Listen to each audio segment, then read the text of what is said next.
It's my pleasure to have Peter Bakker with us in the studio. Peter is the CEO of the World Business Council for Sustainable Development, an organisation of over 200 leading businesses working together to accelerate the transition to a sustainable world. He's also the voice of the private sector at the UN Food Systems Summit, chairing its private sector guidance group, of which, as you have heard from Michael Keller, ISF is a member. Peter, thank you very, very much for joining us today. First question, there's a lot of focus on the COP26. Michael was mentioning that earlier. Why do we need a UN Food Systems Summit? Well, very simply said, without transforming the food system, we have no hope of achieving the Sustainable Development Goals. That's the starting point that the Secretary General of the United Nations has taken. It's the first time we're going to have a meeting where all the actors along the value chain of food will come together and really discuss how to transform the food system to partially achieve the climate targets, partially achieve nature targets, health and equity targets. So it's a much broader agenda than just climate that will be discussed in COP26 or biodiversity that will be discussed in the CBD COP. At the beginning, there was some concern that the voice of the smallholders, the small farmers, wasn't going to be heard enough in this summit. How important is it for you that it's really inclusive? Yeah, I think the UN has taken a very courageous approach to the Food System Summit. They've said two things. It should be a summit of the people, so meaning all stakeholders should be present, and it should be a summit of action, not a talk shop, but really coming together to decide how are we going to innovate and transform the system. There's a lot of work being done to get smallhold farmers in the room, farmer organizations in general, but also to get SMEs into the room, because often when you talk about private sector, you get these big multinational companies in the room, but we need to get the whole value chain of food. And food is a very interesting system as such. At one point, there are common global challenges, and they're summarized as, the food we eat is not healthy at the moment. The livelihood, particularly of smallhold farmers, is not at the right level. Environmental pressures, both biodiversity as well as climate, is way too high.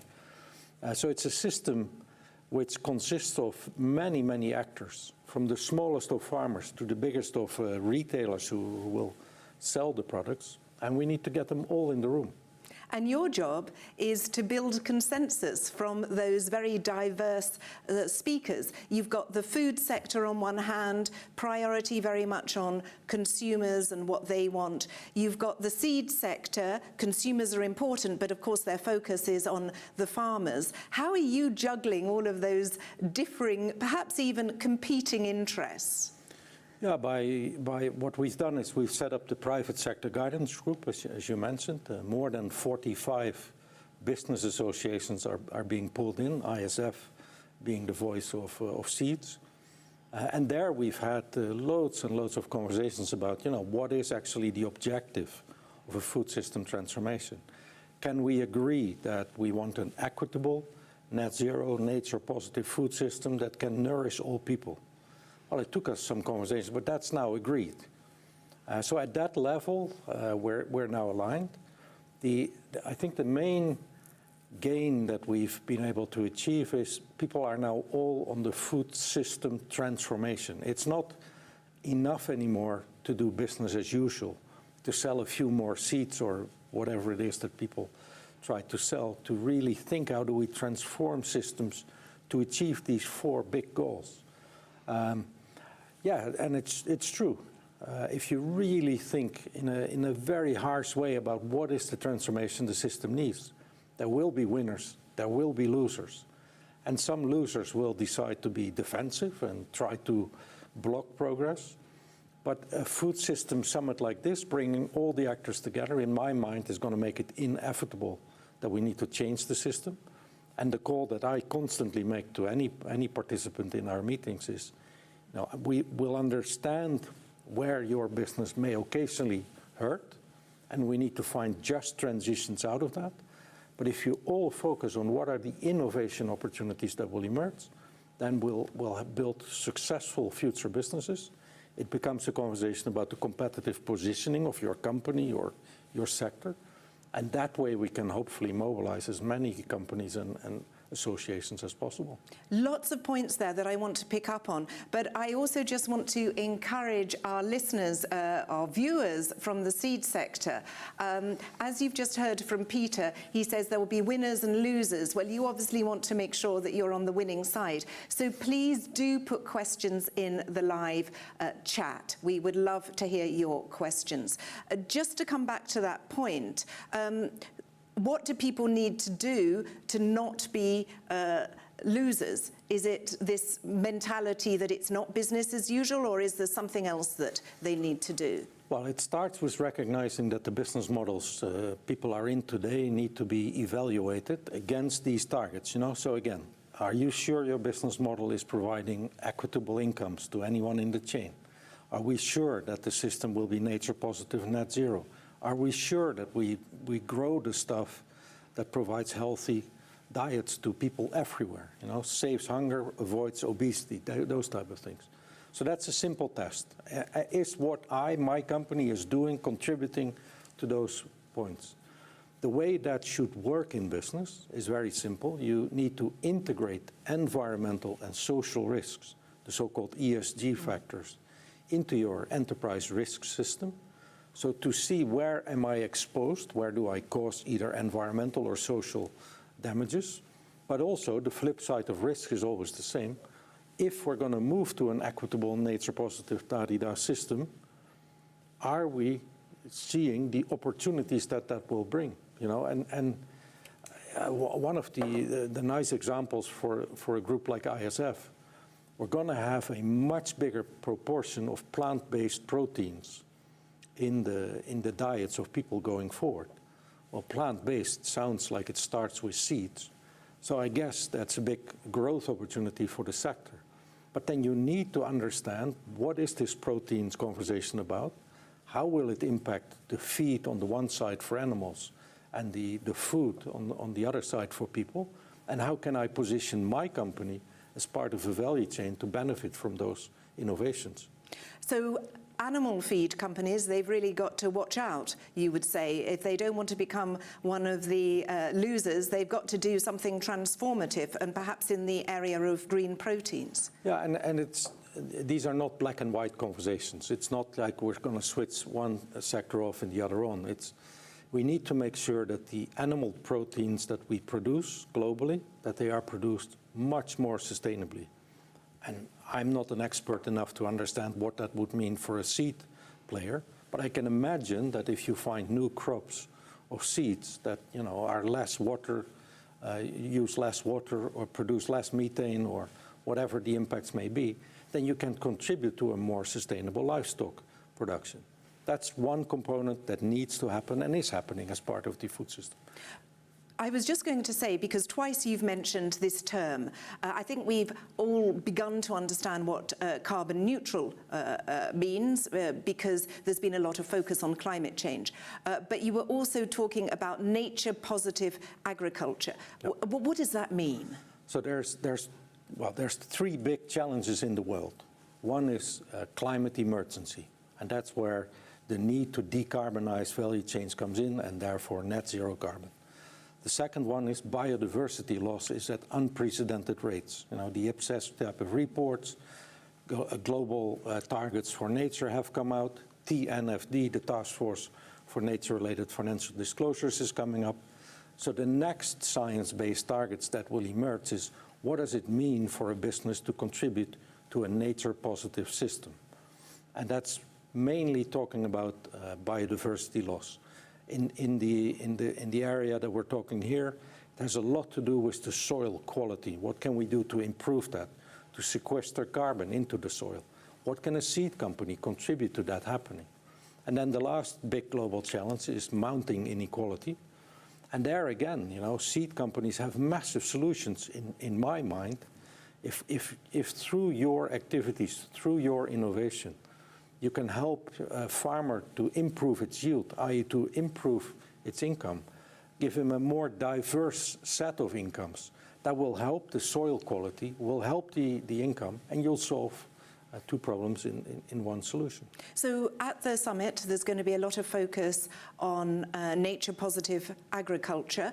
What about crop diversification? Because the UN, of course, is pushing for farmers to do that for nutritive values and also food security and environmental impact. Is that going to be a focus, as you see it, for the summit? Yeah, I think the words that are mostly used currently in the run-up to the Food System Summit is the whole push for regenerative agriculture, which means the monocropping will have to become more diverse, more sequestration of carbon in soils, repair of biodiversity loss.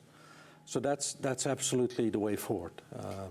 Because at the moment, of course, it's a well-known statistic, but I think a quarter of the world's greenhouse gas emissions come from the agriculture and food systems. So how can the seed sector contribute to that? Well, I'll up the ante for you. It's indeed the direct emissions of the agricultural system are about a quarter of the total emissions in the world. 78% of biodiversity loss in the world comes from the food system. So it's both this, it's a significant part of the climate challenge that we have. It's a massive part of the biodiversity challenge. And again, I think that's the one notion that I think ISF really needs to first understand and then embrace. It's fantastic that a sector like the seed sector is coming together, and I want to be part of the Food System Summit, and compliments to Michael and his team, and I'm really happy to welcome him in Rome in a couple of weeks to be part of those debates. But we cannot solve this challenge sector by sector. We need to redesign from the farm to the consumer and even beyond that to deal with the waste issues. So we need to think value chain, and therefore ISF as the voice of seeds really needs to also be part of. If any company, Danone, Nestle, say we want to go 100% regenerative agriculture, what does that mean down the line for the seed companies? What does it mean for the processing companies? You know, every part of that chain has to come up with answers. Michael Keller, he mentioned it in his opening remarks. They came up with a seed sector declaration, which was signed by many companies. Let me ask you for your assessment of that. He was matching what they were doing with some of the key SDG goals. Yeah, no, I think I've seen it. Again, I want to compliment ISF for being part of the conversation. I think it's a good starting point to look at the SDGs, because that's the language of the United Nations, and they are the host of the Food System Summit, so that's well done. I liked the part where they had commitments and where they had asks. I think it's strongly formulated, and assuming that all or most of ISF members will sign that declaration, it's a very important contribution to the private sector bringing a positive voice. When I read it completely, I tried to flip to one more page, which wasn't there, so maybe that can be done in the next iteration. And that is, you know, if we truly think end-to-end food system transformation, what are the innovations, the radical innovations that the seed sector could bring to this transformation?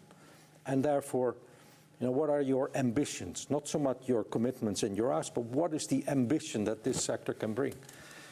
Because nobody knows this, but I started my career many, many years ago in a very small seed company. And I recognized what Donald said. You know, the plant breeders is a very unique breed of people. And they're very passionate about nature and how to improve the workings of nature. So I'm hoping that same passion of the food system needs to transform. It's not just about providing seeds to feed people, it's about how do we make the system more equitable, nature positive, net zero, and nourishing for all people. And what can we do in terms of innovations that will contribute to that? If they add that to the declaration, then it's pretty cool.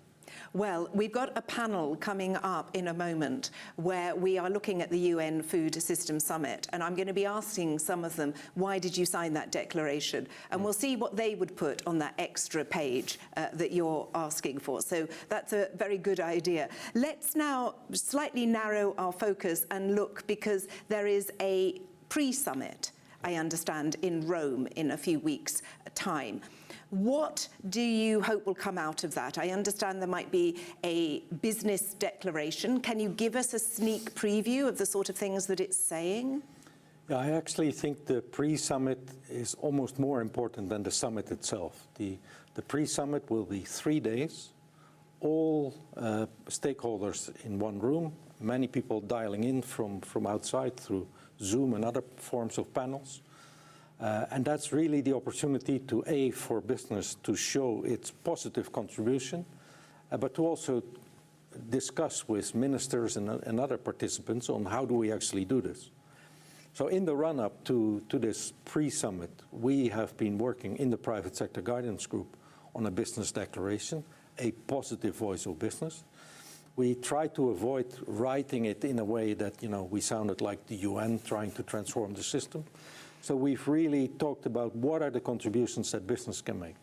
The first one is science-based solutions, particularly around the whole nature-positive regenerative agriculture. The second one is about the investments and research that we can put in the whole value chain.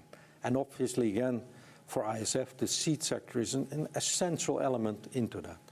The third one is what can we do to improve the livelihoods of anyone in the smallhold farmers, but also the people in the processing factories. Anyone should be having the right to earn a living income. Then there is an element around what can we do to change consumer behavior, because some of our consumption patterns, particularly in the Western world, are just not healthy, and they're contributing to massive problems in healthcare costs and making the economies no longer viable in the long run. Then there is a point around creating transparency, and this is a very critical point. This is talking partially about the need for larger companies to disclose ESG, but a very big part is about the true value of cost. And that, to me, is probably one of the most interesting, challenging as well, outcomes that the pre-summit will discuss. And then the last point we make is whatever transformations are going to happen, from whatever part of the industry to whatever other part, we need to make sure that we create just transitions for all the people. We shouldn't leave anyone behind because something else might be better. Just picking you up on that true value of cost, can you unpick that a little bit? Yeah, there's a very damning set of numbers out there. The financial value, the annual financial value of all the food in the world, of the total food system, is around $10 trillion. Very, very significant economic system. The externalities, the things we do not price into the food system, i.e. the environmental damage that we occur, the health damage, the equity disadvantages we create, are $19 trillion. So here you are, collectively, we have P&Ls and balance sheets adding up to $10 trillion, and we're doing $19 trillion of damage. That's clear, that can't continue. So how are we going to deal with these externalities? And then the answer is, put them in the price. Well, that's not going to be that easy, because there's few politicians who will be willing to go back home saying, hey, I agreed in the pre-summit to double the price of food in my country. Not going to happen. So that's where the innovation is so important. So that's why any business in this sector needs to now ask themselves, if I innovate the seeds or the food or whatever it may be that you contribute to lower the environmental or improve the social aspects of my business, then these externalities will come down. The bottom line of it is, and it will be the first time this is being debated, and so there will be lots of political interesting conversations around it, but it's inevitable that we'll move to a true value of food. That's going to happen, and that's going to be the main driver for innovation, and that's going to reward the companies that get on board with this innovation faster than anything else. The UN has been saying that it wants to be a game-changing summit. What does that mean to you? Well, I think it's going to be game-changing in two ways. Normally, when the UN organizes summits, it's countries, governments that are coming to the meeting, and then business leaders are invited to do side events in the hotels around town. This time, all stakeholders, business, farmers, civil society, governments will be in the same room debating it. So that's, if you've never been in the UN system, that may not sound like much. For the UN, that's an experiment that they're very nervous about. The other big game-changing thing is, for the first time ever, we're talking about a system transformation. We're not talking about just climate or just biodiversity. We're talking about the whole complex of issues that we need to move towards. How much of your time has this been taking up? Because you're CEO of the World Business Council for Sustainable Development, as well as this. Well, let me summarize it as saying I should have put a little more thought in saying yes to the Secretary General. Because yes, it's obviously a big ask that wants to come out of this summit. And personally, what would you be pleased with that actually came out of it? Because we talked about this at the beginning, that there's always a danger, especially with UN summits, dare I say it, that they are just talking shop. So what can you concretely say what you would like to come out of it? Perhaps even with your hat on as the CEO of the World Business Council for Sustainable Development. No, I think for me it's probably two things. You need to, whenever you go to these big summits where all countries in the world, many actors will be there, you have to be somewhat modest in your expectations. It's not that the summit itself will transform the food system. But what it will do, it will for the first time make everybody who's there, whether physically or online, aware that we need to transform a system. It's no longer incrementally improving your part of the business. The whole thing needs to change. And the second thing I really hope to bring out, and I think, that's where a declaration like the one of ISF is really useful. In the food system, the trust in business, and I think that applies to the seed sector as well, is very low. Business is seen as, just interested in financial gains, not always serving the goals of the people.